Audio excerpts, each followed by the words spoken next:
பத்துரையந்தாய் பொற்றி பாகம் பெண்ணுருவானாய் பொற்றி காவாய் கனகத்திரளே பொற்றி கைலை மலையானே பொற்றி போற்றி.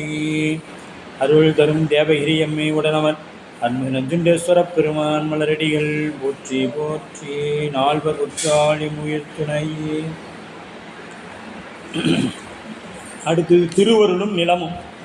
36வது பாடல். திருவருளும் நிலமும். நிலமே எல்லாவற்றையும் ஆதாரமாக இருந்து அனைத்தையும் தாங்கி நிற்கின்றது. ஆயினும் மாந்தர் தம்மை தாங்கி நிற்பது நிலம் என்பதை சிறிதும் நினைத்து பார்ப்பதில்லை. நிலத்தின் உதவியை அறமே மறந்து தாமே தமக்கு ஆதாரம் என்று திரிகின்றனர் மாந்தர்கள். அகழ்வாரை தாங்கும் நிலம் போல தம்மை இகழ்வாரை புழுத்தல் தலை என்னும் வள்ளுவப் பெருமானின் வாக்குக்கிணங்க திருவருள் நம்மை தாங்கி நின்று நடத்துகின்றது என்பதை சிறிதும் உணராமல் உயிர்கள் இவ்வுலகில் வாழ்கின்றது. இந்த நிலம்தான் நமக்கு ஆதாரம்னு என்னைக்காவது நாம் நினைக்கிறோம். அதை என்னைக்காவது தூங்கி எந்திரிச்ச உடனே சுவாமி நிலமே என்னை நீ தாங்கிட்டு இருக்கிற, உனக்கு ஒரு நன்றி. எப்படி சூரியனுக்கு நன்றி சொல்கிறது இல்லையோ அதுபோல் நிலத்திற்கும் நாம் நன்றி சொல்வது இல்லை. சரி, காற்றுக்காவது சொல்கிறோமா? அதுக்கும் இல்லை. எதுக்கும் நாம் நன்றி, எல்லாம் நான்கிறத நிற்கிறோம் அப்படிங்கிறாரு. அப்போ திருவருள் நம்மை தாங்கி நின்று நடத்துகிறது என்பது சிறிதும் உணராமல் உயிர்கள் இவ்வுலகில் இவ்வாழ்கிறது. தரையை அறியாது தாமே திரிவார் புறையை உணரா புவி அப்படிங்கிறார். இப்போ தரையை தரையை அறியாத மாந்தர் நிலத்தில் மேல் வாழ்ந்தும், இந்த நிலத்தில் வாழ்ந்தும் நிலம்தான் நம்மை தாங்கி நிற்கிறது என்பதை நினையாமல் வாழ்ந்து கொண்டிருக்கிறோம். இதெல்லாம் எதுக்காகனா சிவம்தான் நம்மை இயக்குகிறதுங்கிறது நமக்கு தெரியல. ஏன் அப்படின்னா இந்த நிலம் எப்படி நம்ம அந்த நிலத்து மேலே நின்றுக்கிட்டு இந்த நிலம்தான் நம்மை தாங்கி கொண்டிருக்குன்னு என்னைக்காவது நாம் நினைச்சிருக்கிறோம்னா இல்லை. அதுபோல் இந்த உயிரை சிவம்தான் தாங்குகிறது என்று இல்லாமல் இருக்கிறோம். அதுபோல் தாமே திரிவார், தமக்கு தாமே ஆதாரம் என்று திரிவார். இப்போ நாம் என்ன சொல்கிறோம்? என்னால் தான் இந்த கோயிலில் இந்த பணிகள் நடந்தது, நான் இல்லைன்னா அது நடக்காது சொல்கிறோமா?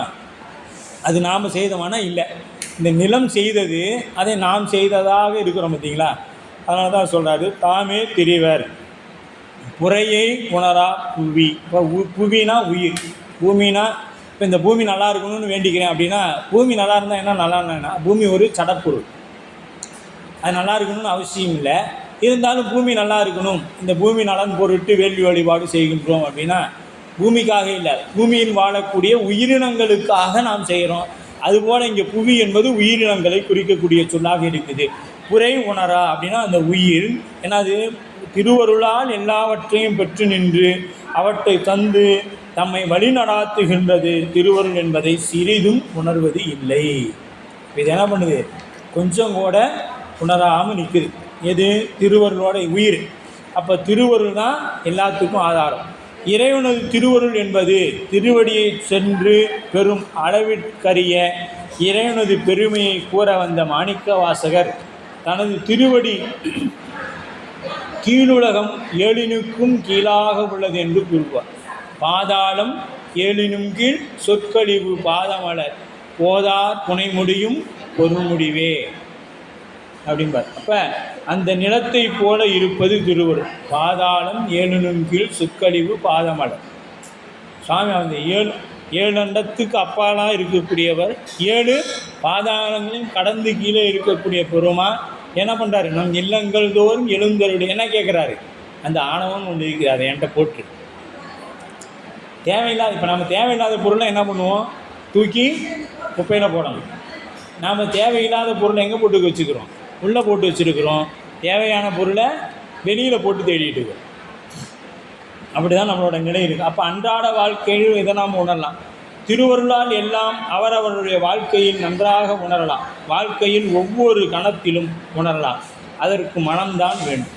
இதை சொல்கிறதுக்கும் உணர்ந்துக்கிறதுக்கு என்ன வேணும்? மனம் வேண்டும். இந்த நிமிடம் நான் நல்லா இருக்கிறேன்னா அதுக்கு எங்கள் திருவருள் தான் காரணம், என்னால் அது முடியாது அப்படிங்கிற நிலை வேணும். இந்த நிகழ்ச்சியில் அவர்தான் தன்னை போகாமல் காப்பாற்றினான் என்போம். அது இறைவனுடைய திருவருள் என்று நினைக்க நமக்கு மனம் இருக்காது. இப்போ நம்ம ஒரு இடத்துக்கு போகிறோம், காலதாமதம் ஆகுது. இப்போ நாம் இதை பக்கமாக எங்கே பார்க்கலான்னா, எங்கேயோ ஒரு விமான விபத்து ஏற்பட்டது, அதில் ஒரு அம்மா சொன்னாங்க, நான் போகிறதுக்கு எனக்கு ரொம்ப காலதாமதம் ஆகிடுச்சு டிராஃபிக்கில், அதனால் என்னால் போக முடியல, ரொம்ப சிரமப்பட்டேன். ஆனால் விபத்து ஏற்பட்டோன்னு நான் சந்தோஷப்படுறேன் அப்படின்னு சொல்லி அந்த அம்மா சொல்லியிருப்பாங்க. அந்த கடவுள் தான் அது மற்றவர்கள் துன்பம். அதில் நாம் அப்படியே திரைப்படங்கள் உட்பட என்னென்னா, இந்த சிரிக்கிறது கூட மற்றவன் இன்னொருத்தனை அடிக்க கூட பார்த்து தான் நம்ம சிரித்து பழகிருக்கோம். மற்றவன் கேவலப்படும் பொழுது நாம் சிரிப்பது நம்மளுடைய வழக்கமாக வைத்திருக்கிறோம். ஆனால் அந்த மாதிரி சொல்லும் பொழுது அப்போ அவங்களுக்கு திருவள்ளுவர் தான் என்னை காப்பாற்றினுச்சு, சுவாமி என்னை காப்பாற்றினாருங்கிற எண்ணம் வரல. நான் டிராஃபிக் ஏற்பட்டதுனால நான் போகலை, அதனால் அந்த ஃப்ளைட்டில் போகாதனால நான் உயிர் தப்பிச்சிட்டேன் அப்படின்னா இது நம்மளால் ஆகிறதானா? இல்லை. அந்த நெரிசலை ஏற்படுத்தியது இறைவன் அப்படிங்கிற எண்ணம் வந்திருக்கணும். இதை நம்ம வராதனால நமக்கு என்ன ஆகுதுன்னா, நாம் செய்ததுனால அதுக்கு பாவ புண்ணியம் நம்மளே சாருது.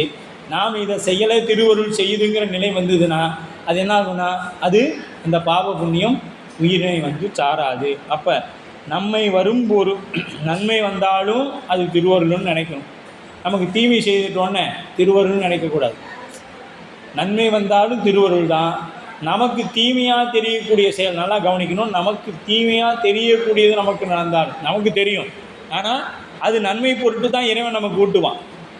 அதை கொடுக்குறான் அப்படின்னா நன்மை பொருட்டு தான் கொடுப்பாரு. இப்போ தந்தை நம்மளை அடிக்கிறாருன்னா நாம் நல்லா இருக்கக்கூடாதுன்னா அந்த தந்தை நம்மளை அடிப்பார். எப்படியாவது இந்த குழந்தை நல்ல நெறியில் இருக்கணும் அப்படின்றது தான் அந்த தந்தை. அடிக்காமல் விட்டால் தான் அது அந்த தந்தையோட குற்றம். ஏன்னா அவன் தவறான பாதையில் போகிறான். கண்டிக்காமல் விட்டார்னா அது யாரோட குற்றம்? தந்தையோட குற்றம். அப்போ அதை உணர்த்த வேண்டியது, குறிப்பிட்டு சொல்ல வேண்டியது தந்தையின் கடமை. அதுபோலத்தான் இறைவன் சில நேரங்களில் நம்மளை கண்டிக்க வேண்டியதும் தண்டிக்க வேண்டியதுமாக இருக்குது. அவர் நம்மளெல்லாம் தண்டிக்கிறது இல்லை. தண்டித்தா யம தர்மனை மாதிரி தண்டித்தா நம்மளை என்ன ஆகுவோம்? யமனை ஒரே சும்மா தள்ளினார் காலில் போய், அப்படி சுக்குனாராக போயிட்டார் அப்படியா? அப்போ தீமை வந்தபோது மற்றவர் என்று எண்ணி கோபப்படாமல், நன்மை வந்தால் கூட சரி சாமின்னு ஏற்றுங்க. ஆனால் தீமைன்னு ஒன்று நடந்துருச்சு, நாம் எண்ணிய ஒரு செயல் நடக்கலை அப்படின்னா நமக்கு என்ன ஆகுனா கோபம் வந்துடும்.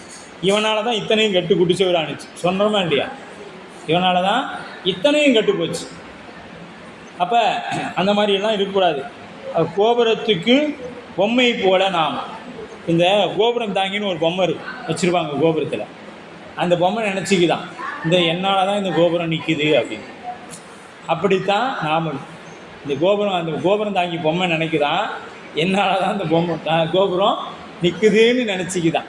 நம்மளும் அப்படி தான், என்னால் தான் இந்த குடும்பம் நடக்குது, என்னால் தான் இந்த நல்லது நடக்குது, என்னால் தான் இந்த கோயில் திருப்பணி நடக்குது, இப்படின்னா நாம் நினச்சிக்கிட்டு இருந்தோம்னா இதை விட ஒரு அறியாமை வேறு எதுவும் இருக்க முடியாது.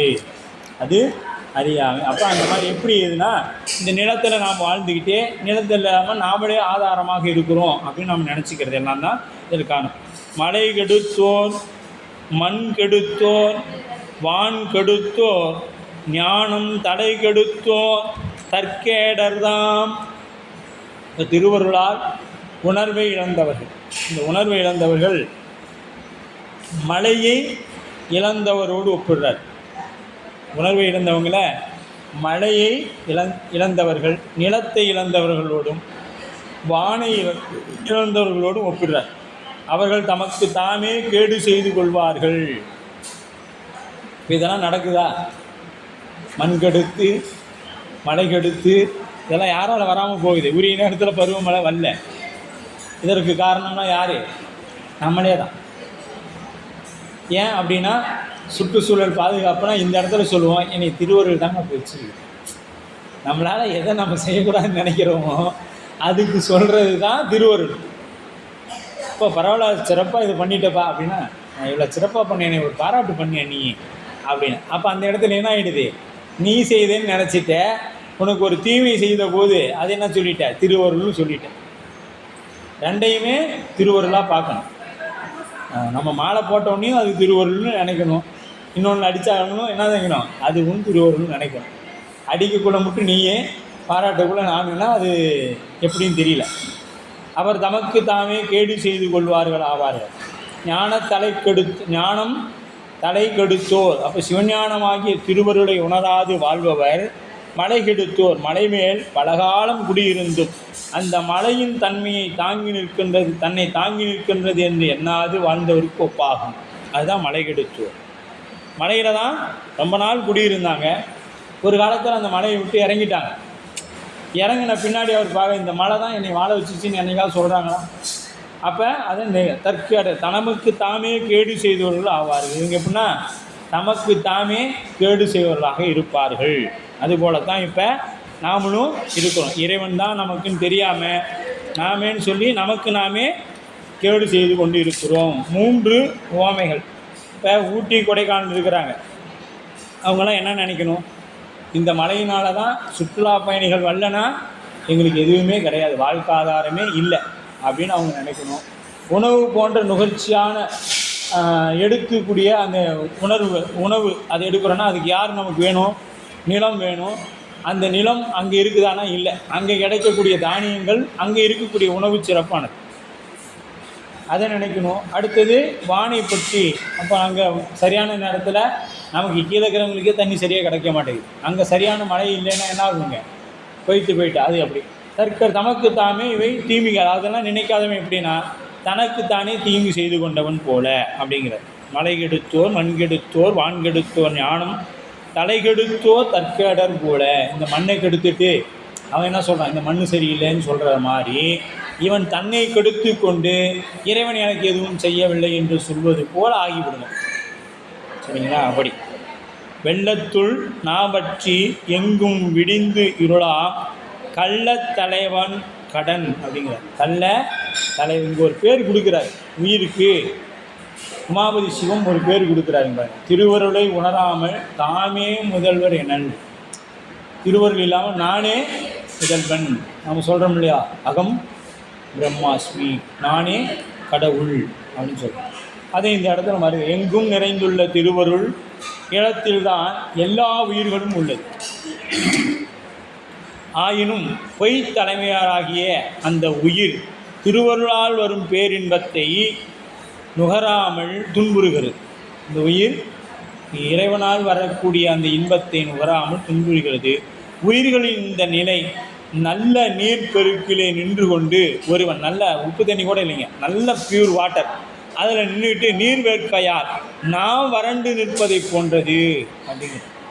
எனக்கு நாக்கு வறண்டு போயிடுச்சு. இப்போ அப்படியே நேராக நம்ம திருவாசக பாடல் தானே சொல்லணும். பொழுது விடிந்த பின்னும் இருள்வயப்பட்டு உறங்கி கிடக்கின்ற போன்ற திருவருளை உணராது நிலை என்று கூறலாம். இந்த திருவருளை உணராத நிலை எப்படின்னா இருள் போயிடுச்சு. இருந்தாலும் நாம் என்ன பண்ணுறோம்? ஏர்லி மார்னிங் 10 மணிக்கு தான் எந்திரிக்கிறோம். நமக்கு அதுதான் ஏர்லி மார்னிங் 10 மணி தான் அப்படின்னு ஆகிடுச்சு. ஆனால் இருள் எப்போ போயிடுச்சு? 5:50க்கே போயிடுச்சு. அதுதான் ஏர்லி மார்னிங். நாம் 10 மணிக்கு சொல்லிவிட்டு அப்போ தான் எந்திரிக்கிறோம். அப்போ கள்ள தலைவன் இந்த இடத்துல பாருங்கள், உயிருக்கு ஒரு பேர் கொடுக்குறாரு, கள்ள தலைவன். எச்செயலிலும் தமக்கு சுதந்திரம் சிறிதும் இல்லாது இருக்கவும் எல்லாவற்றிற்கும் தாமே முதல்வன் என கூறிக்கொள்ளும் பொய் தலைவராகிய உயிர். இது மெய்த்தலைவன்னா இல்லை, பொய்த்தலைவன். நான் நிற்குது. கடன் அப்படின்னா ஆள். கடன்னா திருவருளை மறந்து செய்யும் செயல். இப்போ இதெல்லாம் செய்விக்கிறது யார்? திருவருள். அதை மறந்ததுனால அதுக்கு என்ன ஆகிடுச்சிங்க? கடன். அப்படி ஆள் அப்படின்னா கடன் அப்படின்னு பொருள். வெள்ளத்துள் நாவற்றி, நல்ல அந்த நீர்ப்பெருக்களை நின்று கொண்டு என்ன சொல்கிறோம்? எனக்கு ரொம்ப தண்ணி தாகமாக இருக்குது, யாராவது தண்ணி கொடுக்க மாட்டீங்களா? துன்புறுவது போன்ற நிலையை உள்ளதாகும். மேலும் எங்கும் விடிந்து இருளாம். பாருங்கள் அடுத்த அந்த பாட்டிலே மேலும் எங்கும் விடிந்து இருளாம் அப்படிங்கிற. அப்போ பொழுது விடிந்த பின்னும் பகலானது ஒளியை உணராது இருள் வயப்பட்டு கிடக்கின்ற நிலையை உணர்த்துகின்றது. இந்த உயிர் அந்த இறைவன் வந்த பின்னாடியும் அது என்ன ஆயிடுச்சு? இருள்லேயே நின்றுக்கிட்டு எனக்கு இன்னும் விடியவில்லை என்று சொல்லுங்க. நிறைந்த துன்பத்துள் நின்று அதனை நுகரமாட்டாது, இன்பத்திலிருந்து அதை நுகரமாட்டாது துன்ப நிலையிலேயே உயிர்களும் உண்டாயிற்று என்பது கருத்தாகும். கள்ள தலைவன் அப்படிங்கிறார். கள்ள தலைவன்னா ஒன்றுக்கும் பற்றாத எளிய உயிர்கள் நாமெல்லாம் நம்மை பெரிதாக நினைத்தல். அதனால தான் அது கள்ளத்தலைவன் பேர். பிறவியை விட தம்மை மிகுதியாக கருதி கொள்வதும் பிறரை விட தம்மையே பெருசு, தாமே தலைவன்.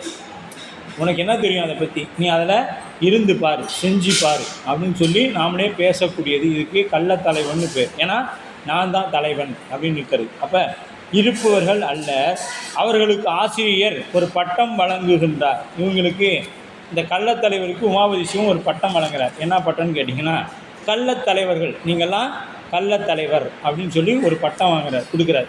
ஒருவர் தொடர்ந்து முயற்சி செய்தாலும் முடியாமல் போவதை காணும். நாம் அப்படி பார்த்தா தொடர்ந்து முயற்சி செஞ்சுக்கிட்டே இருக்கிறோம், ஆனால் என்ன ஆகுதுங்க, அது நடக்காமல் போயிடுது. ஒரு முறை முயற்சி செய்கிறோம், உடனே நடந்துடுது.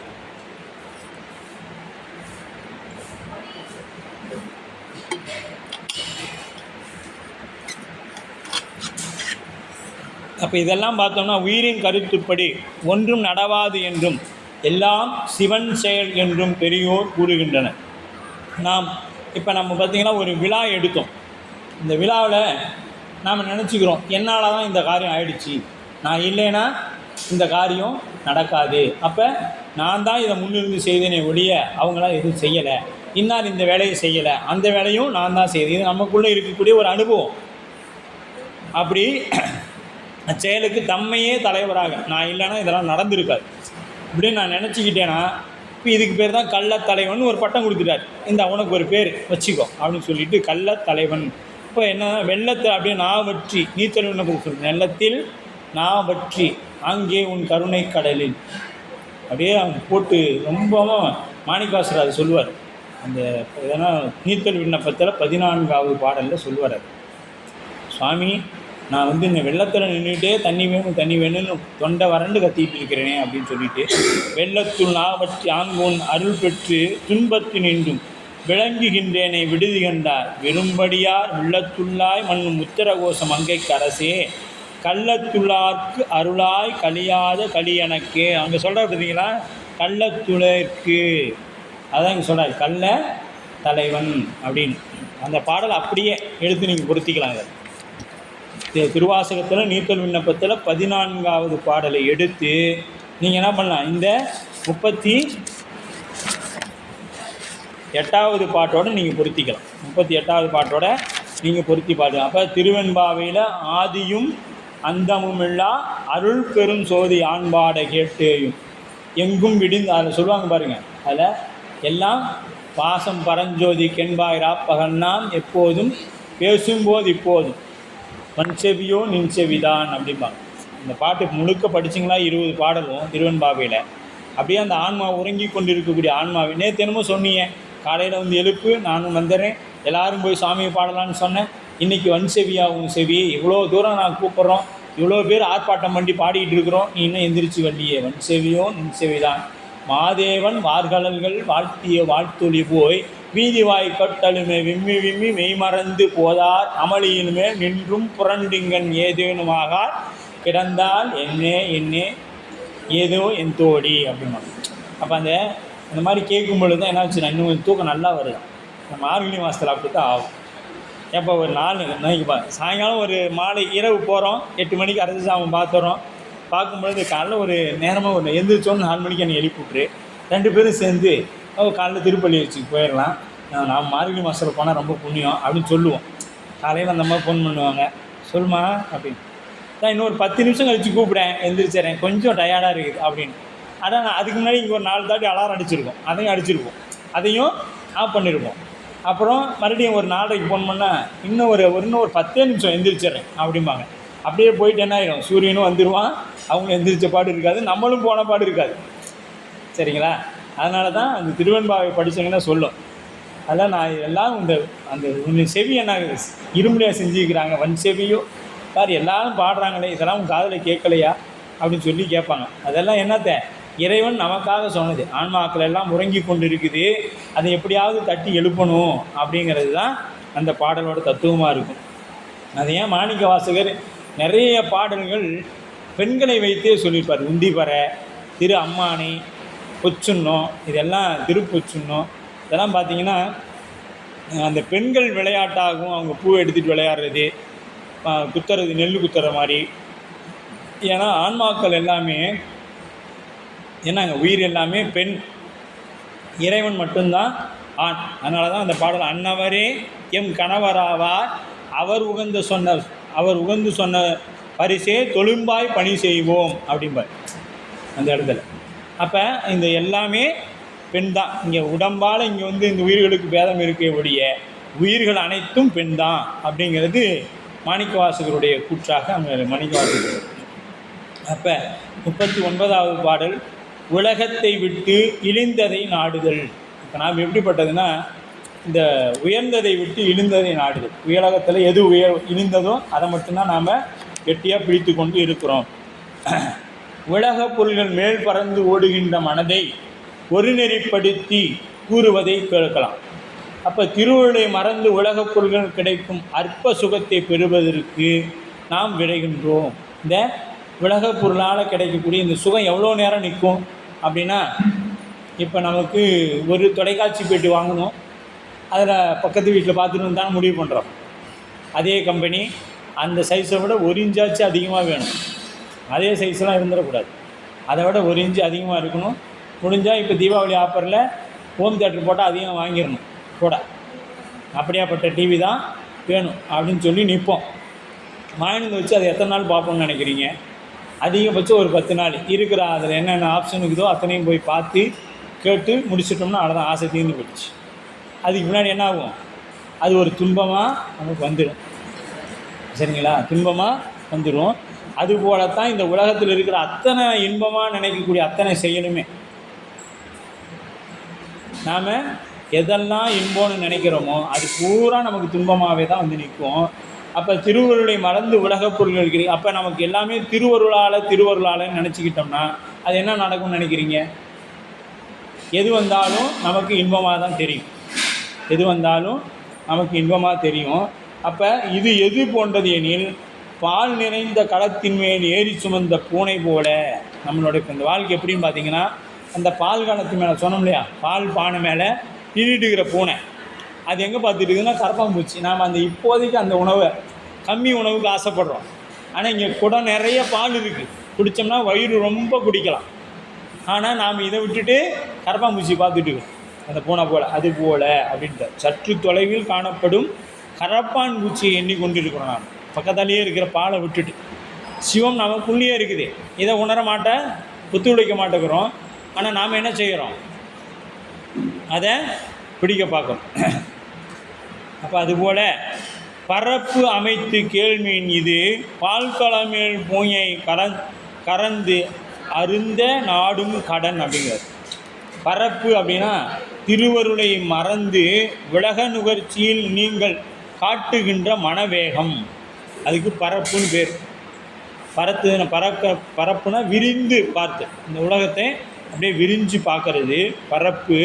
அமைத்து கேள்விகள் அடங்க. இந்த பரப்பு அமைத்துனா அந்த பரப்பு அடங்க கேட்கணும். என்னத்தை கேள்விகள்? யாம் கூறுவதை கேளுங்கள்.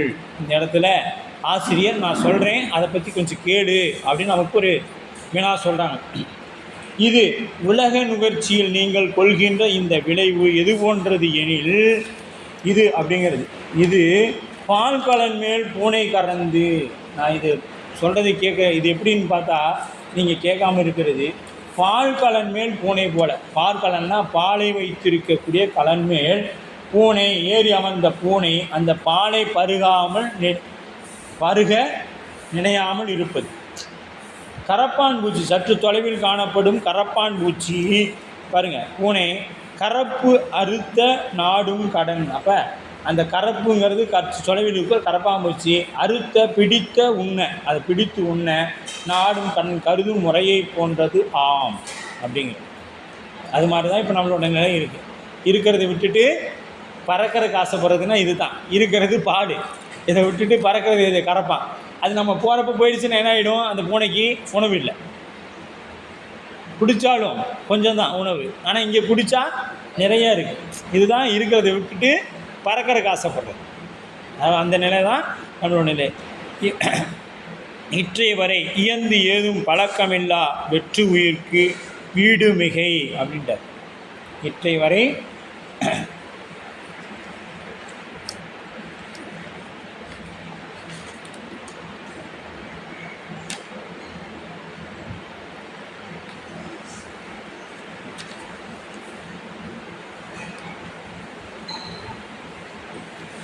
பரப்பு அமைப்பு கேள்விகள்.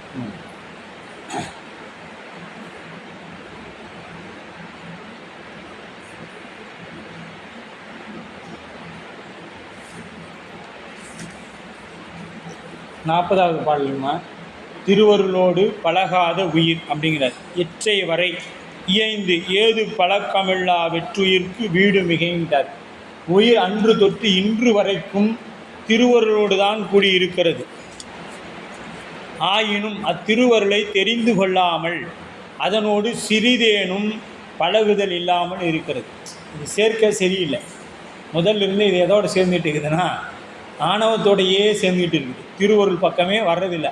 அதோடு சிறிதேனும் பழகுதல் இல்லாமல் இருந்ததே இப்படி பயனின்றி வாழ்கின்ற இந்த உலக உயிருக்கு வீடு பேர் என்ன தகுதி இருக்கிறது?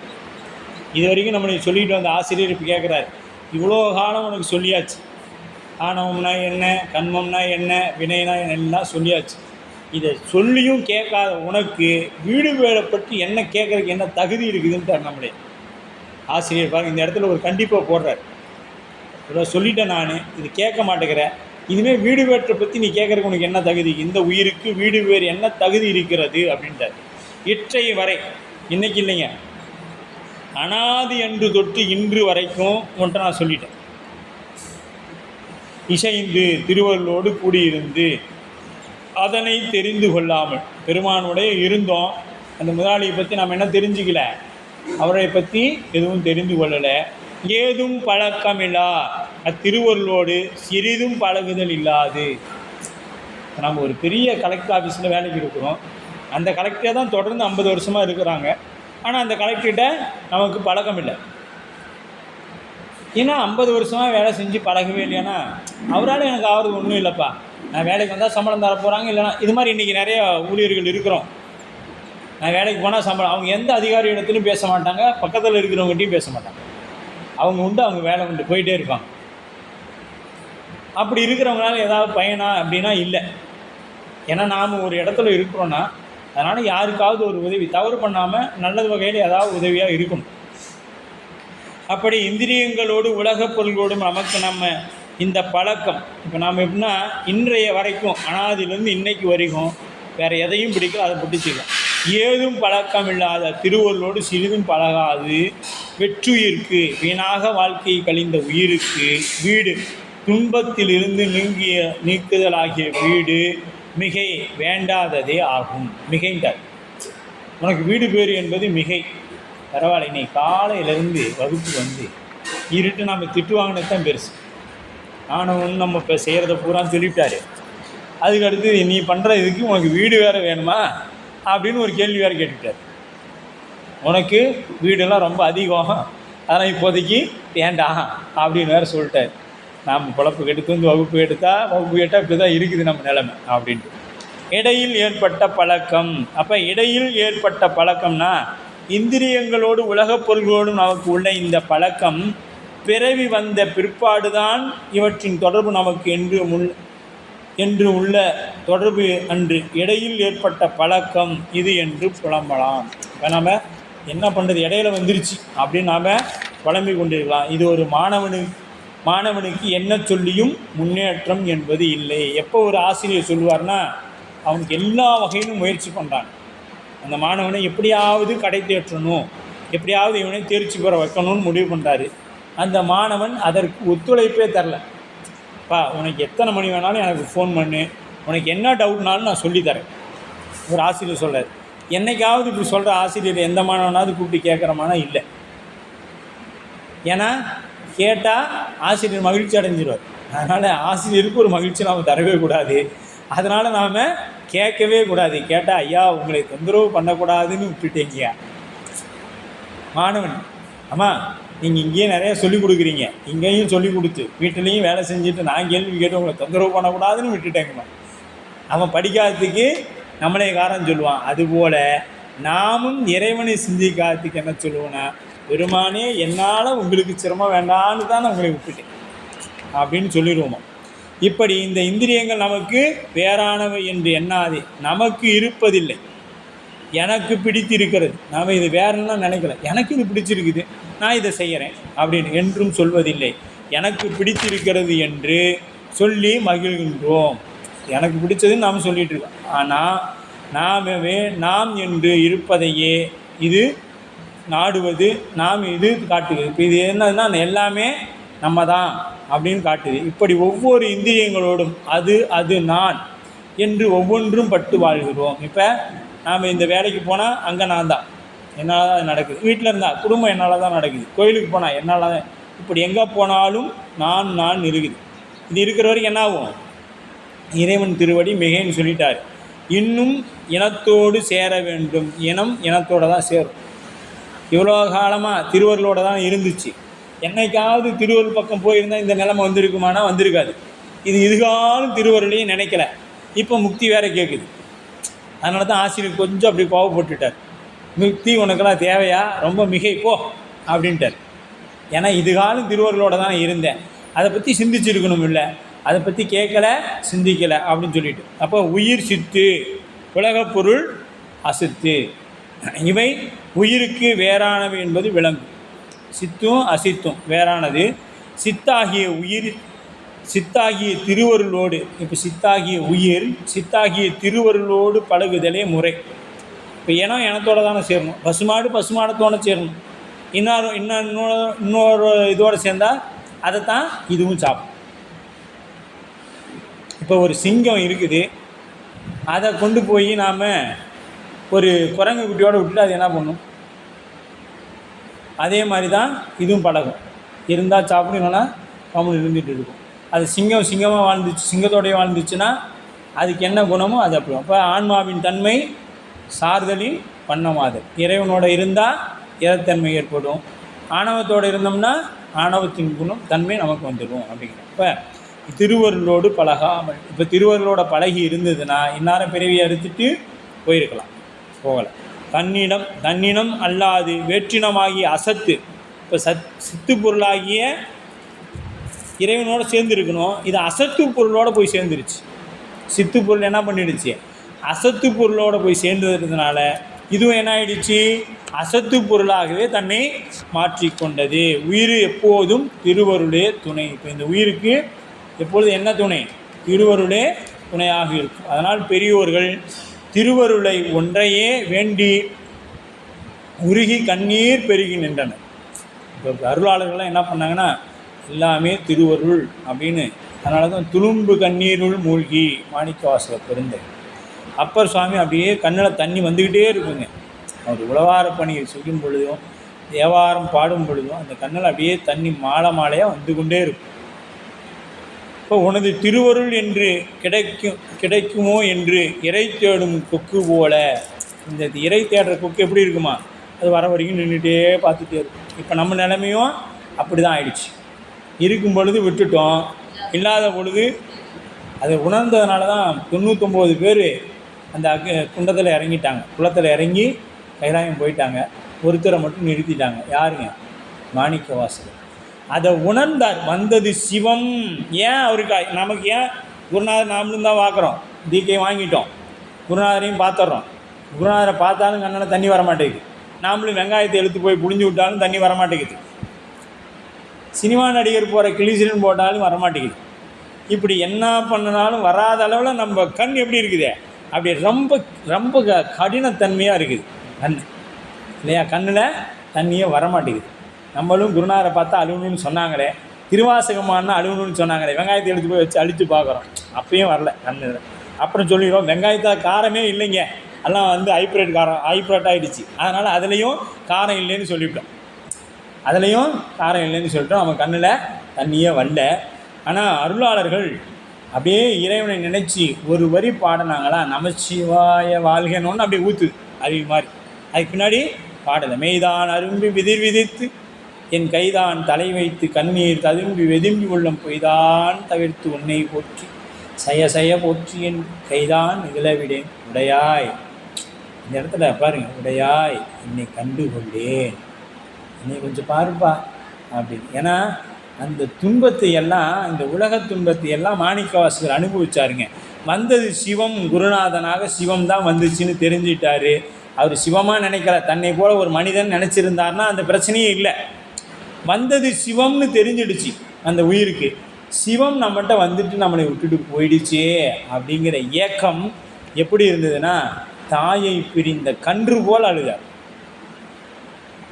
இந்த அம்மா கொண்டு போய் நம்மளைய ஹாஸ்டலில் விட்டு வருவாங்க, சின்ன பிள்ளைங்களை கொண்டு போய் விட்டு பாருங்கள், அது கத்தி இவ்வளோதான். 1வது கொண்டு போய் எல்கேஜியில் விடக்குள்ளேயே அந்த கேட்டுக்கு வர வரைக்கும் அம்மா ஒரு பக்கம் நின்று பார்த்துட்டு இருக்கும், அந்த குழந்தை வருன்னு கத்திக்கிட்டே இருக்கும். ஏன் அப்படின்னா, மாடே அந்த அம்மாவை போய் அதை பார்த்துட போகுது. அந்த சிறிது நேர பிரிவையும் அந்த குழந்தையால் தாங்கிக்க முடியாமல் அவளை அழுவுதே. நாம் பல ஊழி காலமாக இறைவனை மறந்து நிற்கிறோம், இறைவனை பிரிந்து நிற்கிறோம். அவனோடய இருந்தவங்க தான் இருந்து நம்ம மறந்து நிற்கிறோம். நாம் எப்படி நிற்கணும் அப்படின்னா, அந்த ஒரு முருகன் பாடல் வரும், என்னையே தந்து விட்டேன் கந்தனிடமே, இனி என்ன செய்தாலும் எனக்கு சம்மதமே. அதாவது இப்போல்லாம் எப்படின்னு தெரியலிங்க, அதுக்கு உதாரணம் சொல்லணுங்க. ஒரு காதல் திருமணம் செய்து கொண்ட கணவன் மனைவி வைத்துக்கொள்ளணும், அது அந்த பெண்ணாக இருக்கலாம் அல்லது ஆணாக இருக்கலாம், ரொம்பமாக விரும்பினது. இவங்க திருமணம் பண்ணிட்டாங்கன்னா, இதில் யார் ஒருத்தர் விரும்பி இருக்கிறாங்களோ அவங்க என்ன துன்பம் பண்ணாலும் இவங்க அவங்கள விட்டு போக மாட்டாங்க. என்ன துன்பம் பண்ணாலும், என்ன சிரமங்கள் அவங்களால் அனுபவித்தாலும், அவங்கள விரும்பி இருந்தாங்கன்னா அவங்கள விட்டு போகவே மாட்டாங்க. நான் போய் கேட்டோம்னா, விடுங்க அவள் என் மேலே வைக்கிறான் அன்புனால அவள் அப்படி பண்ணுறாங்க, நீங்கள் அவர் தப்பாக எடுத்துக்காதீங்க, என் மனைவி மாதிரி உலகத்தில் யாருமே இல்லை அப்படின்னு சொல்லுவாங்க. அதே மனைவியாக இருந்தாலும் அவர் அப்படி தாங்க, எனக்கு நான் தெரிஞ்சு தான் எல்லாம் கல்யாணம் பண்ணிக்கிட்டேன் அப்படின்னு அந்த அம்மாவும் சொல்லுவாங்க. இப்போ இந்த 2 பேருக்குள்ளே பார்த்தீங்கன்னா அந்த விட்டு கொடுத்து போகக்கூடிய தன்மை, அதெல்லாம் நாங்கள் தான் காரணம், அதெல்லாம் நல்லவே, நான் தான் காரணம். இந்த இடத்துல தான் சித்தாந்தம் சிந்திக்க வேண்டியது. நான் தான் காரணம்னு அவர் நினைக்கிறார்ல, அந்த அம்மா நினைக்குது நான் தான் காரணம்னு நினைக்குது இல்லை. அப்போ நமக்கு வரக்கூடிய இன்ப துன்பங்களுக்கு யார் காரணம்? நம்ம தான் காரணம்னு நினச்சா அவங்க மேலே கோபம் வருமா? வராது. இப்போ நாம் அப்படி நினைக்கல, எங்கள் அம்மா இந்த பிள்ளை வேண்டாங்க எனக்கு கட்டி வச்சிருச்சு. அந்த பொண்ணு அப்படி தான், எங்கள் அப்பாட்ட சொன்னேன் இந்த பையன்லாம் வேண்டாம்பா ரொம்ப மோசமானவன்னு சொன்னாங்க, ஆனால் கட்டி வச்சுட்டேன். இப்போ இது 2 எப்படி இருக்குன்னா, எதை தொட்டாலும் பிரச்சனையாகவே தான் இருக்கும், எதை தொட்டாலும் பிரச்சனையாக இருக்கும். ஏருக்கு மாறா, இது வேண்டான்னா அது வேணுங்க, அது வேணும்னா இது வேண்டாங்க, இப்படி போயிடும். அப்படி தான் இப்போ நம்மளும் இறைவன் கூட இருந்தோம், பலகாலம் இருந்த நாம் அவனை புரிஞ்சிக்காமல் இப்போ என்ன சொன்னோம், அவன் இப்போ என்கிட்ட இருக்க மாட்டேங்கிறான், இப்போ அவன் நம்மளை விட்டுட்டு போயிட்டான்னா விலகி நிற்கிறான். அப்போ நாம் விலகி நிற்கும்பொழுது என்ன சொல்கிறோன்னா, அவன் எனக்கு கிடைக்கலையே அப்படின்னு சொல்கிறோம். ஆனால் திருவருள் அப்பயும் நம்மளை விலகி நிற்கலை, உடனாக தான் உள்ளுக்குள்ளேயே இருக்குது. அவன் நம்ம விலகிலாம் போயிட்டா நம்ம என்ன ஆகிடுவோம், சடமாயிடுவோம். இந்த உடம்புல அவர் விலகிட்டார்னா சடமாயிடும். அவர் நம்ம கூடவே இருக்கிறாரு, மறைந்து இருக்கிறார், அவ்வளோதான். அப்போ இந்த நான் தான் நமக்கு பிடிச்சதுன்னா நாம் இருக்கிறோம். அப்போ உன்னை விட்டால் எனக்கு யார் உறவு? நிற்கணும். என்னையே தந்து விட்டேன் கந்தனிடமே, அவ்வளோதான். சரண்டு சாமி, நீ என்ன செய்தாலும் எனக்கு சம்மதமே. அந்த பாட்டில் பாருங்கள், சைவ சித்தாந்தம் அப்படியே இருக்கும். என்னையே தந்து விட்டேன் கந்தனிடமே, இனி நீ என்ன செய்தாலும் எனக்கு சம்மதம். எனக்கு அதில் எந்த என்னை உன்ட்ட ஒப்படைச்சிட்டேன், நீ இனிமேட்டு என்ன வேணாலும் பண்ணிக்கோ, இது உன்னுடைய பொருள், நீ எங்கே வைக்கலாம், தூக்கி போடலாம், வச்சு மிதிக்கலாம், என்ன வேணாலும் பண்ணு, அது எனக்கு சம்மதம் அப்படின்னு. இந்த நிலை தான் சரண்ட்ரு. அந்த நிலை தான் நமக்கு வரணும், இந்த நிலை தான் நமக்கு வரணும். அப்போ தாயாகி திருவருளை உன் திருவடி அன்றி வேறு பற்றி எனக்கு இல்லை அப்படின்னு நிற்கணும். இது தாயாகி திருவருளை இப்போ நாம் மறந்து நிற்கிறோம். அப்போ பண்டைய பன்னாடை போன்று நாம் இப்போ எப்படி இருக்கோம்னா, பன்னாடை போன்று. பன்னாடை கேள்விப்பட்டிருக்கீங்களா? பன்னாடை எப்படிங்கம்மா இருக்கும்? ஆமாம், அந்த நார் போல் இருக்கும், அதுக்கும் அப்படி ஒரு பேர். ரொம்ப சல்லடை மாதிரி துணி இருக்கும் பார்த்தீங்களா, பருத்தி துணி, ரொம்ப ஒரு ஓட்டை மாதிரி நிறையா இருக்கும், வடிகட்டுற மாதிரி எதையோ ஒன்று வடிகட்டுற மாதிரி இருக்கும். அதே மாதிரி இந்த பன்னாடைங்கிறது தென்னை மரத்தில் பனை மரத்தில் அந்த பட்டைக்கு கீழே இருக்கும். அது எதுனா வடிகட்டலாம், அந்த காலத்தில் அதில் தான் எல்லாமே வடிகட்டுவாங்க. இன்னும் சொல்ல போனால் அந்த தெலுங்கு எல்லாமே அதில் தான் வடிகட்டுவாங்க, பூச்சிலாம் இல்லாமல் இருக்கிறது. நாம் அந்த பன்னாடை மாதிரிங்கிட்ட பன்னாடை போன்றவர்கள் நாம். எப்படின்னா, அழுக்க பூரா நாம் வச்சுருக்கிறோம், அழுக்க பூரா வந்த நல்லதெல்லாம் விட்டுட்டு அழுக்க பூரா நம்ம தேக்கி வச்சுக்கிட்டு இருக்கிறோம்.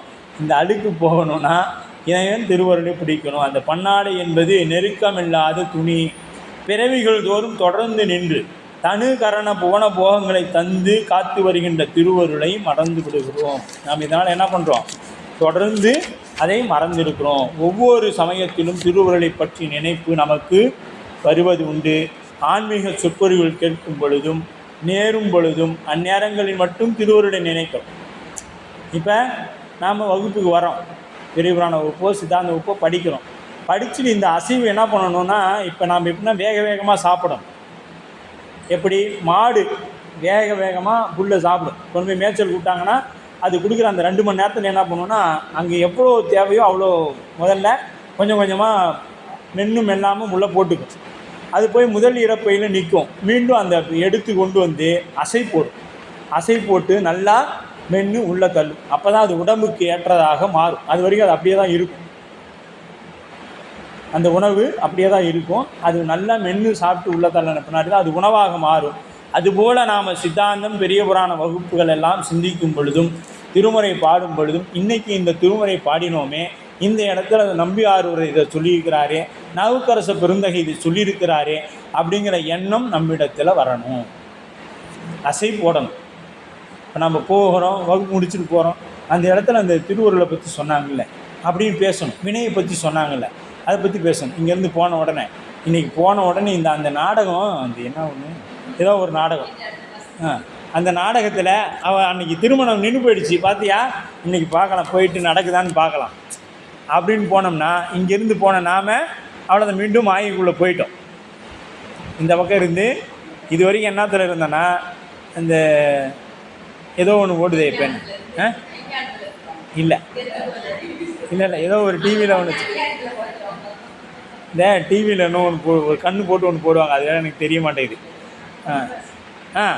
பிக் பாஸ் வீட்டுக்குள்ளே இருக்கிற மாதிரி இப்போ நாம் எல்லாம் 6 மணிக்கு தொடங்கி வகுப்பு, 5 மணி இல்லை காலைல 10:30க்கு தொடங்கி வகுப்பு, 4:30 வரை நடைபெற்றது. அவ்வளோதான், முடிஞ்சிச்சு. சித்தாந்த வகுப்பை மூட்டை கட்டி வச்சு விட்டு நாங்கள் கேட்டு ஓப்பன் பண்ணிட்டு இனிமேட்டு அடுத்த தொகுதியில் நாங்கள் பார்த்துக்குறோம் அப்படின்னு நம்ம கிளம்பிடுறோம் இல்லையா?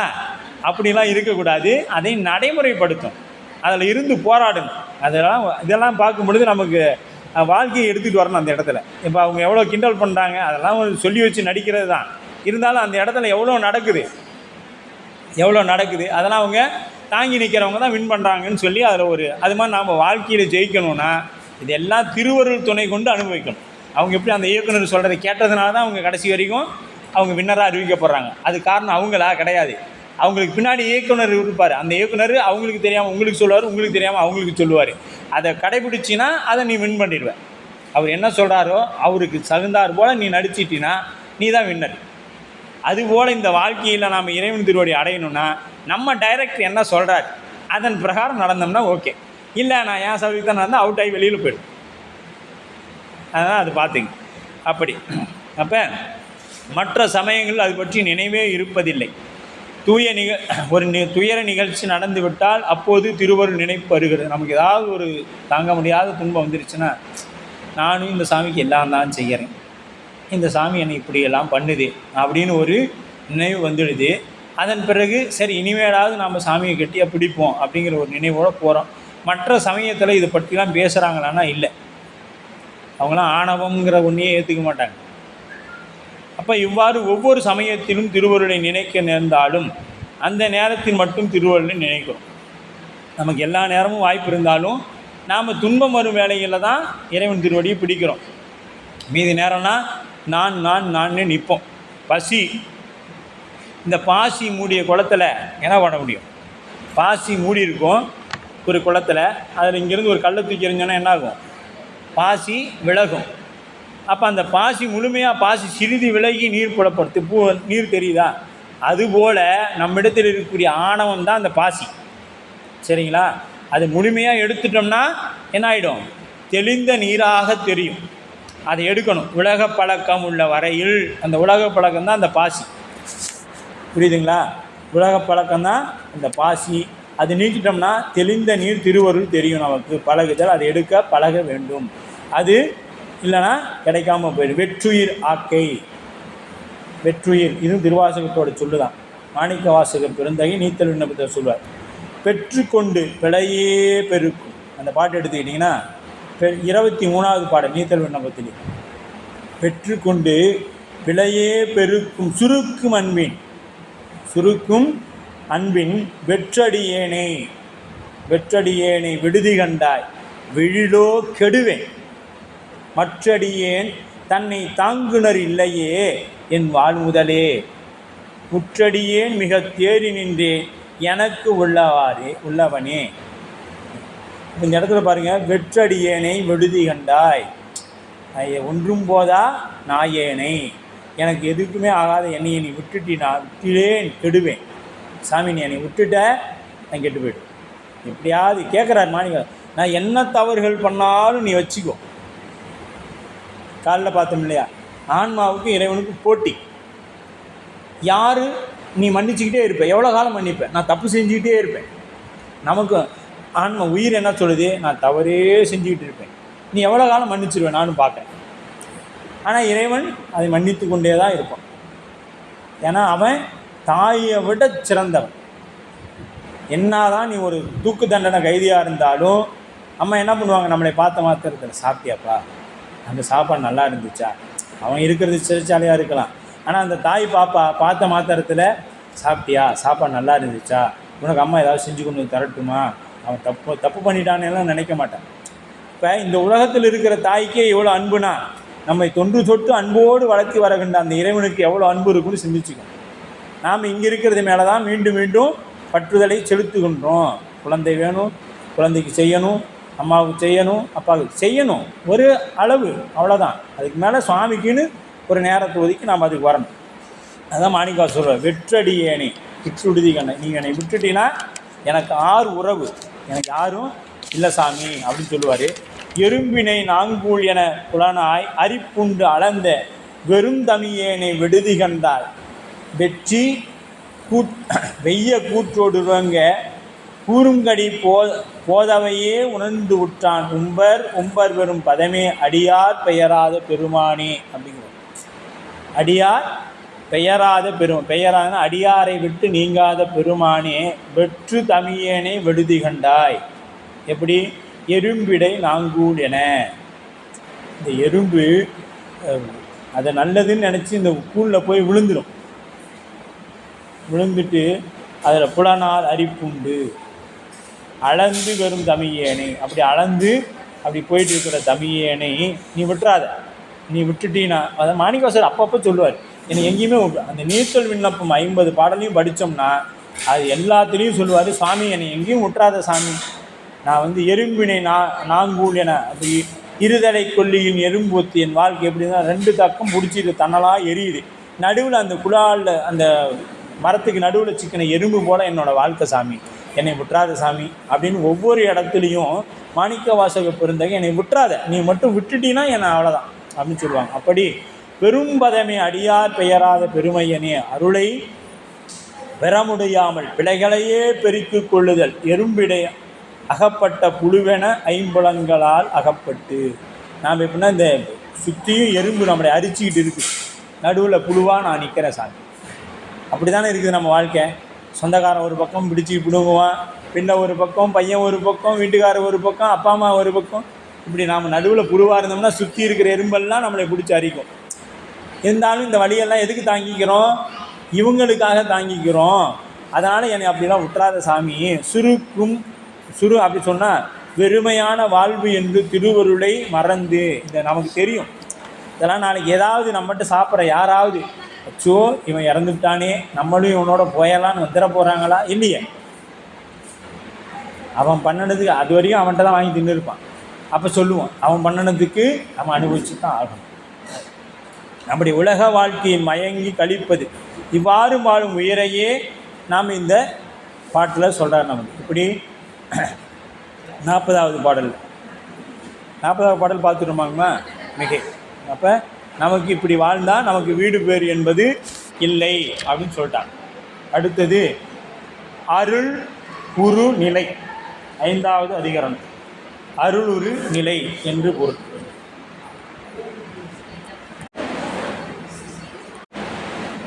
இப்போ அருபரத்தொருவன் அவனியில் குருவரனாகி அருளிய பெருமையை சிறுமையென்றேகளா திருவடி நிழலை.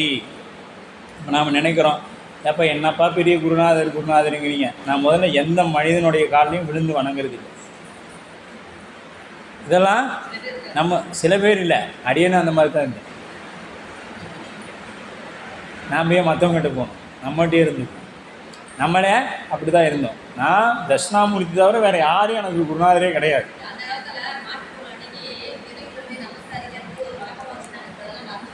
ரைட். அப்போ இறைவனது குருவாக வருவான், ஞானத்தை உணர்த்துவான் என்று நமக்கு சைவ சித்தாந்தம் சொல்லு. அப்போ குரு வடிவம் என்பது எது அப்படின்னு ஒரு கேள்வி. அவரும் நம்மளை மாதிரி தானே. இப்போ குருநாதர்னு யார்? சாமி புதுசாக ஏதாவது கொண்டு வராரா என்ன? இல்லையே. இறைவன் குருவாகி வருவான் என்றால் நமக்கு உள்ளது போன்ற மாயா காரியமாகிய மானுட உடம்பை எடுத்து வருவானா? நம்மளை மாதிரி இந்த மாயை சம்பந்தப்பட்ட உடம்புல தான் இருந்து வருவானா அப்படின்னா, இறைவன் எவ்வாறு குருவுடையும் தாங்கிக் கொள்கிறான் அப்படின்னா, மலை மாயாகிய மாசு தீர்த்து வாழும் தூய அறிவினனாகிய ஆன்மாவை சுத்த ஆன்மா என்பார்கள். அவர்கள் தற்போதம் இழந்து நிற்பார்கள். அவங்க எப்படிப்பட்டவங்களா இருப்பாங்க? குருநாதர் தற்போதம் இல்லாதவர்கள். தற்போதனா யான் எனது அற்று நிற்பாங்க. அவங்க எல்லாரிடத்துலையும் ஒரே அன்பை செலுத்தி கொண்டிருப்பாங்க. நான் என்ற உணர்வு சிறிதும் இல்லாமல் அவனிடத்தில் இறைவன் தயிரில் நெய் போல இருப்பான். இப்போ அவங்களிடத்தில் அந்த குருநாதர் இடத்துல எப்படி இருப்பான்னா, தயிரில் நெய் இருக்கிற மாதிரி சும்மா அப்படி ரெண்டு திருப்பின உடனே நெய் தனியாக கலந்து மேலே வந்துடும். அப்போ நம்ம இடத்துல எப்படி இருப்பான் அப்படின்னா, பாலில் நெய் போல. நம்ம இடத்துல எப்படி இருக்கும்? பால் நல்லா சுண்ட காய வைக்கணும், அப்புறம் ஒரு குறிப்பிட்ட வெப்பநிலைக்கு கொண்டு வந்து அப்புறம் பெற ஊற்றி அப்புறம் திரிச்சு போகாமல் துவையணும். அது என்ன ஆயிடுச்சு? சரியான அளவு பதத்தில் புற ஊற்றலைன்னா அது கெட்டு போயிடும். அது எதுக்குமே ஆகாது. சரியா? எதுக்குமே ஆகாது.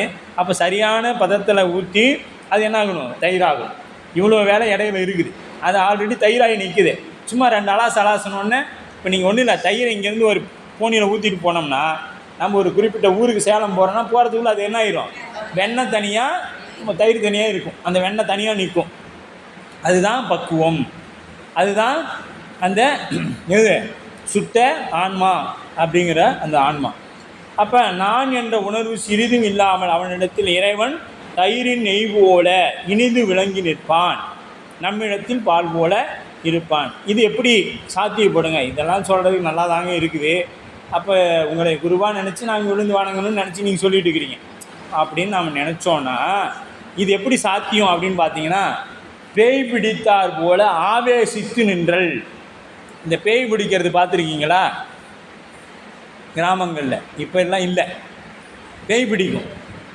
பேய் பிடிச்ச உடனே அந்த பேயை பிடிச்சி பேய் ஓட்டுறவங்க என்ன பண்ணுவாங்க? பேய் ஓட்டுறதுக்குன்னு அதை அடிப்பாங்க, மிரட்டுவாங்க, எல்லாம் பண்ணுவாங்க. அந்த நாள் வரைக்கும் அந்த உடம்புல இருக்கிறவங்களுக்கு எந்த கெட்ட பழக்கமும் இருக்காது. ஆனால் அவங்க என்ன பண்ணுவாங்க? எனக்கு சிகரெட் வேணும்பாங்க. அந்த பிடித்த பேயோட குணம் என்னவோ அது பூரா கேட்பாங்க. எனக்கு அது வாங்கி கொடு, இதை வாங்கி கொடு, சாப்பிட்டுட்டு நான் போகிறேன், இதெல்லாம் சாப்பிட்றதுக்கு தான் நான் வந்திருக்கிறேன் அப்படின்னு சொல்லி. இன்னும் சில பேர் இருக்கிறாங்க, ஹிந்தி பேயெல்லாம் பிடிச்சி, அது ஹிந்தி ஆங்கிலம்லாம் பேப்பர்லாம் படிக்குது. அவங்க படிப்பறிவே இல்லை, ஆனால் அதெல்லாம் படிக்கிறாங்க. இதெல்லாம் எப்படி சாத்தியப்படும்?